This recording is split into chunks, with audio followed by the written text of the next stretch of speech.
नमस्कार मित्रों, को कैसे हैं आप लोग? आशा करते हैं बहुत अच्छे होंगे। इस वीडियो में आपको मैं बताने वाला हूँ काल भैरव साधना के बारे में। काल भैरव साधना क्या होती है और इसको कैसे किया जाता है और इसको करने के बाद आपको लाभ क्या मिलने वाले हैं।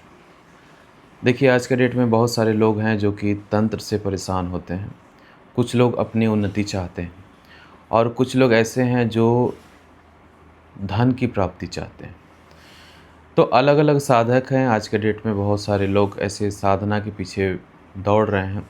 कुछ लोग बहकावे में आके कुछ ऐसी गलत साधना भी करते हैं जो कि उनको नहीं करनी चाहिए, लेकिन उनकी सोच ऐसी बनी होती है कि नहीं, हम कुछ ऐसे साधना करेंगे जो गुप्त साधना हो और लोगों का हम भला करें या ना करें, लेकिन खुद का भला हम खुद पहले कर लें, ठीक है? और कुछ लोग ऐसे होते हैं जो गद्दी लगाने के लिए सोचते हैं कि हम गद्दी लगा के और लोगों का भलाई करेंगे। तो गद्दी लगाने वाले पर्पज़ से भी बहुत सारे लोग साधना के क्षेत्र में आगे आते हैं। और बहुत सारे लोग आज के डेट में पर्सनल कार्य के लिए बहुत सारे लोग हैं कि कुछ लोग हमसे भी संपर्क करते हैं। तो क्या करते हैं कि हमें अपनी गरीबी से दूर निकलना है, तो इसके लिए साधना ढूँढते हैं। कुछ लोग ऐसा होता है कि कोई दुश्मन से परेशान होता है कि ऐसी कोई साधना हम सीख लें कि सामने वाले को परास्त कर दें। देखिए, छोटे-छोटे समय के लिए कोई साधना सीख कर काम को करना, ये ठीक नहीं है, क्योंकि इसमें होता क्या है कि फिर शक्ति को आप छोड़ देंगे। शक्ति को छोड़ने के बाद फिर शक्ति आपकी पूजा अगर ले रही हो, उसको छोड़ेंगे तो एक समय के बाद वो शक्ति आपको ही हानि देना चालू कर देती है। क्योंकि शक्ति आपके साथ जब चली है तो उसका पूजा पाठ करना बहुत सही होता है। जैसे किसी कार्य को बनाने के लिए किसी शक्ति को आप सिद्ध कर लिए, फिर बाद में ये हुआ कि भाई चलिए उसको छोड़ दिए, मुझे नहीं चाहिए, मेरा काम हो गया, काम खत्म। तो वो शक्ति कहीं न कहीं अपने क्रोध में आ जाती है और आपके ऊपर ही इफ़ेक्ट डालना चालू कर देती है। जो आप चीज़ बनाने के लिए आप साधना को किए थे, वही चीज़ आगे चल के बिगड़ना स्टार्ट हो जाएगी। तो साधना के क्षेत्र में आप आगे अगर बढ़ना चाहते हैं तो सोच समझ के बढ़िए। ऐसा नहीं है कि आपको कुछ भी आए, चलो भाई ये साधना कर लेंगे, मेरा ये हो जाएगा, कल वो हो जाएगा। मतलब एक साथ बहुत सारे साधना को लोग करते हैं। जैसे मान के चलिए, कोई बोलता है भाई रात को चुड़ैल आके पैसे देके, तो चलो चुड़ैल के पीछे चलते हैं, वहाँ साधना करेंगे, प्रेत के पीछे चले जाएँगे। कभी-कभी ये होगा, कच्चा कलवा को आप सिद्ध करने की कोशिश करेंगे कि चलो कच्चा कलवा को हम सिद्ध करेंगे और अपने पास रखेंगे और कच्चा कलवा आके बहुत कुछ देगा। मसान को सिद्ध, मतलब एक साथ 4 से 5, 10 शक्तियों को जितना चाहें उतना सिद्ध करने की वो लोग कोशिश करते हैं। तो इसमें समस्या यही आती है कि भाई सब शक्तियों को थोड़ा-थोड़ा, थोड़ा-थोड़ा आप सिद्ध करने की कोशिश करोगे, तो कोई न कोई शक्ति उसमें इफ़ेक्ट तो करेगी ही करेगी ना, और आपके ऊपर हावी होगी। कभी-कभी ये होता है कि जब शक्ति का आप आवाहन कर चुके हैं, शक्ति को बुला चुके हैं, फिर उसके बाद आप चाहेंगे कि भाई उसको छोड़ दें, तो इसमें भी समस्या होती है।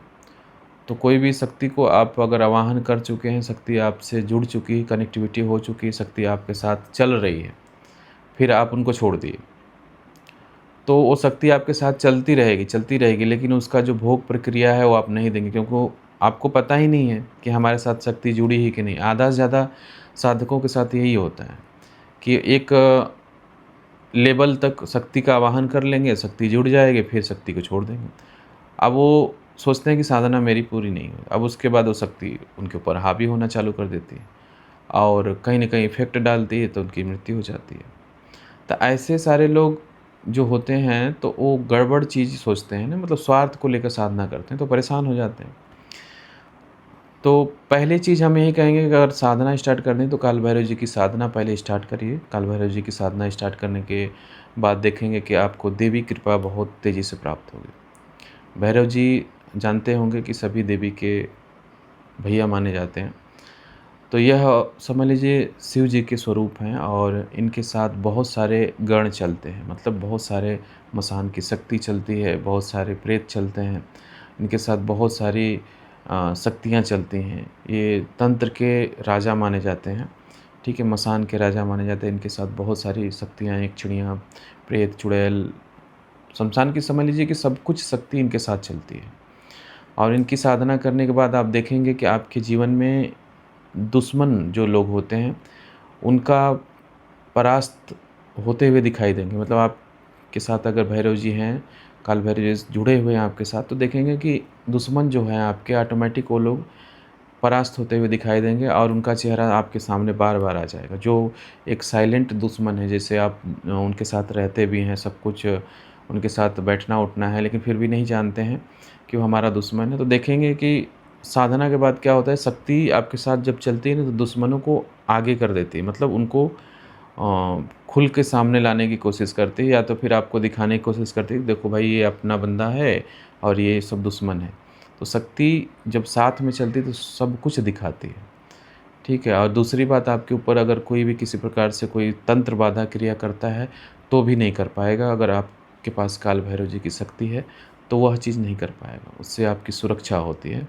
तंत्र जगत में आप हर प्रकार से कार्य को कर पाएँगे, जैसे कि कोई षटकर्म विद्या आप सीखना चाहते हैं, तो इनको आप लेकर बहुत सारी विद्या को भी सीख सकते हैं, या इनको लेकर आप चला सकते हैं, किसी भी नेगेटिव ऊर्जा को कंट्रोल कर सकते हैं। बड़े से बड़े भूत जो भी हो, प्रेत हो, उसको आप कंट्रोल कर सकते हैं और अपने वश में कर सकते हैं। तो ये सब शक्ति सिद्ध करने के बाद यही फ़ायदा होता है कि आप अपने फ़ेवर में कर सकते हैं, और शक्ति बहुत बड़ी-बड़ी चीज़ों को कंट्रोल कर सकती है। और आप गद्दी लगाना चाहते हैं, तो भी आप भैरव जी की साधना के बाद आप गद्दी लगा सकते हैं। इससे आप जनता की भलाई भी कर सकते हैं। दूसरे क्षेत्र में जैसे कहा जाए, जैसे कि मान के चलिए धन हानि होती है, आपका व्यापार संबंधी हानि होती है, व्यापार को लेके भी आप परेशान रहते हैं। तो भैरव जी की साधना करने के बाद व्यापार में बहुत ज़्यादा उन्नति होती है, ठीक है?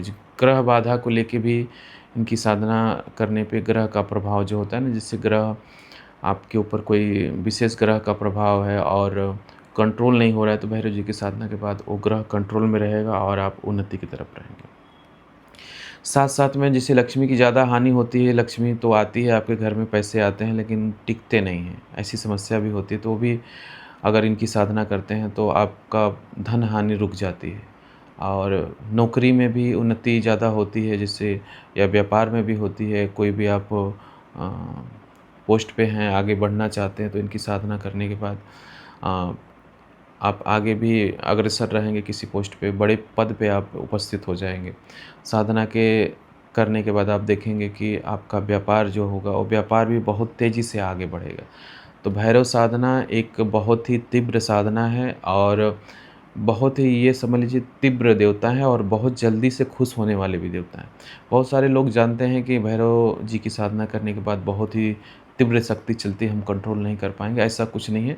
शक्ति समझ लीजिए बहुत जल्दी खुश होने वाली शक्ति है, काल भैरव जी की शक्ति, ठीक है?